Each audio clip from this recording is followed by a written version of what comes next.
Daydreaming About Dragons, Reply Show Snow Day, in honor of the first real snow of the year in upstate New York. Lovely. This is a midweek reply show. It is different than the weekly shows that come out.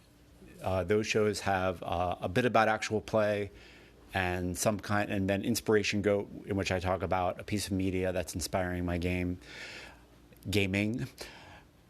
In these shows, I'm going to reply to emails and messages sent to me from listeners to continue the conversation. And they come out midweek, so if they're not, and they're numbered entirely differently, so if they're not your cup of tea, you can move on and go to the regular shows. All right, let's get to it. Reply Show Snow Day. First is an email from Robert Bowl, and he replies, I have a mild pushback against the advice to say as little as possible. I agree with this for almost every example you gave, but I think say as little as possible isn't necessarily a good approach when it comes to game design writing. There's certainly places for subtlety, but I think being as explicit and wordy as you need is what's called for when it comes to rulebook writing. You're writing instructions on how to play a game, so I think it's one area where less isn't always more. Thanks for a terrific show. I hear you, especially...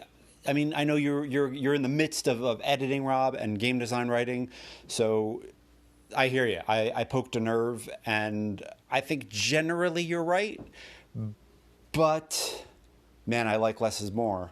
That said, I understand that sometimes you leave something out, and then you have, a bunch of tweets and threads online and people complaining because something wasn't said. So, you'd rather say the thing than not say the thing and have a problem. But I just wonder if we should be thinking about how to do it in less space and how to do it in a less wordy way. I don't know. I hear you. I mostly agree, but I still think sometimes less can be more. But I'm not writing game rules at the moment, so that could be why I'm saying that. And you are in the midst of it, so I get it. I agree, kinda, but I don't know. I'd like less. I really would like it to be just less. Just can we figure out how to narrow it all down? It's It's a work in progress. It's a conversation that's still happening. So thank you for replying, and thank you for the kind words. I appreciate it. And it was nice seeing you this past weekend at Metatopia. All right, on to the next. Next is an email from Darren Hennessy, who wrote me a really long, wonderful email, but I don't think I can read all of it online. So I am going to summarize. Gaming conventions. Back in 2001, I went to a local game convention because I saw that someone was running an Amber Diceless game, and I hadn't played in one of those in probably 8 years. I love all kinds of games. However, a lot of smaller conventions, in my experience, are very D&D and Pathfinder and Savage Worlds heavy, with a sprinkling of a few occasional small press games. So I jumped at this Amber game and signed up to the con just to play that. I don't know if you've ever played Amber, but it can go a bunch of different ways depending on who's running it and who's playing in it. I had an all right time, but the important takeaway for me was that I remembered how much fun that game could be. And I've made this way too long. I appreciate you reading. I love your Anchor podcast, and I enjoy hearing what you think of game conventions. Thank you for sending me that wonderful email, Darren. I've enjoyed our interactions online. You are a game acquaintance for many years, so thank you very much. I love game conventions, and I think they're a great way to recharge your batteries. I think it's great. I like it because I get to play with people who are all over the place, who I don't normally get to game with face to face.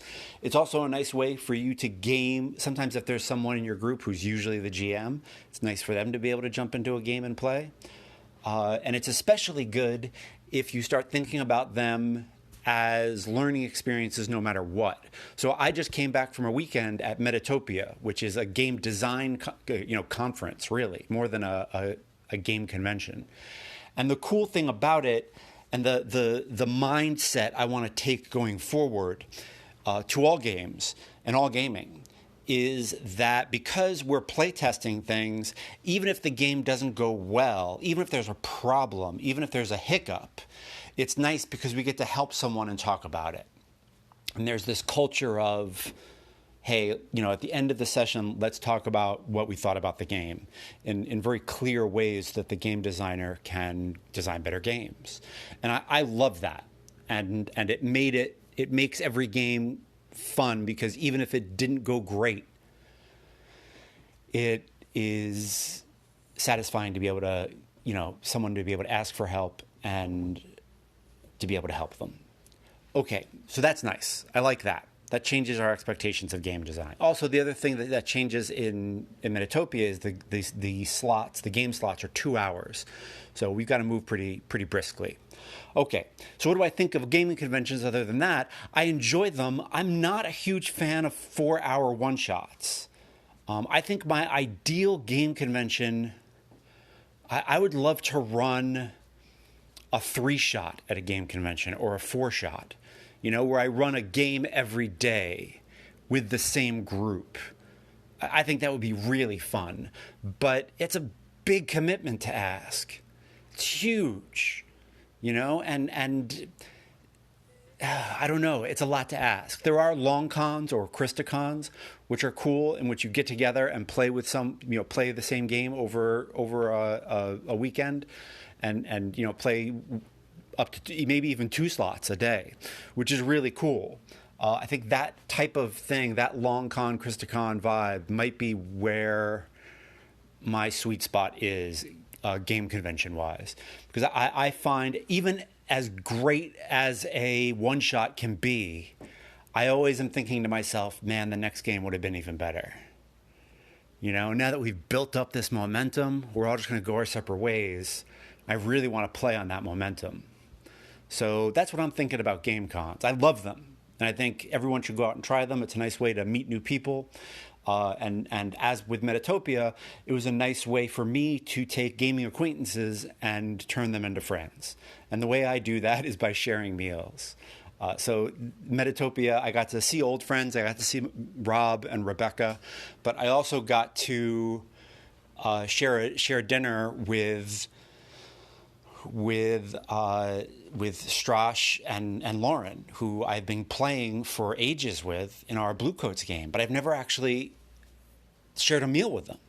So it was really nice to be able to take that step and share a meal and see them face to face and give hugs and meet them. That was really, really, really wonderful. So thumbs up, just great. And it's a big step. And I love that part of gaming conventions. I love that part of our subculture. So, game conventions as a whole, thumbs up. And if you don't see the game you want at a gaming convention, I recommend running it. Give it a shot. You'll learn a lot about yourself as a GM. You'll learn a lot about your own skills. You will level up as a GM and as a gamer by going to cons. It's a really cool thing to do. So, give it a shot. And the other nice thing that I think, another way to look at it is even if you have a bad game, it's a learning experience, and you'll come away having more of an idea of what you like about gaming and what you get out of it, which is a good thing. And if it's really bad, you can just walk away. You can say, hey, you know what, this isn't for me. I'm gonna call it. Which, man, is very difficult to do. Gamers just tend not to do it, myself included. Anyway, thank you, Darren. I appreciate it. Hey, Judd. Mike Miller from Incarnadine Press and Indie Games Explosion here about game skills in a professional context. I like weird games. I run games conventions, and therefore I've had decades of practice of teaching people games they don't know in a very short amount of time, so that most of our game time is about gaming. And the skills that develops is you learn how to zero in on what's important, how to break it down into its most concise and easy to learn form, And those skills are entirely the same skills you need to write documentation or write instructional text to teach other people how to do other things, which is kind of what I do at my job a lot. So that was pretty cool. Thanks. Michael Miller, thank you so much for chiming in. I appreciate it. I'm glad I got to see you at Metatopia this weekend. I'm sad that the only time I got to see you, you seemed very tired and ready to crash out. So I hope I get to see you again soon. And it was great to see Kat also. Thank you for sharing more things that we take away from gaming. I appreciate that. Teaching games, both at cons where there's a major time limit, and just to our friends, is a huge thing, and a skill that we get from this. And thank you for bringing it up. I appreciate it. That is very true. Being able to narrow something down, being able to pitch something, all of it is just hugely important. And I appreciate you coming on and saying so. Thank you very much. And that is going to be it for our reply show this week. Thank you, everybody, for replying. I appreciate it. I appreciate the time it took. I appreciate your effort. If you have replied and it's not up yet, don't fret. It's coming. More reply shows are on their way. And it's been a minute since I posted something, but I appreciate your patience, everybody. If you would like to continue to support the show, you can hit the reply. You can hit the reply. You can hit the reply button. You can send me an MP3 on the Anchor app. You can send me an MP3 on email, judd.karlman@gmail.com. You can also just send me an email or a tweet. I've gotten a bunch of tweets that have been really supportive and have absolutely made my day. So thank you so much for that. I can't say how nice it is to hear that people are listening to the show and enjoying it. So thank you very much.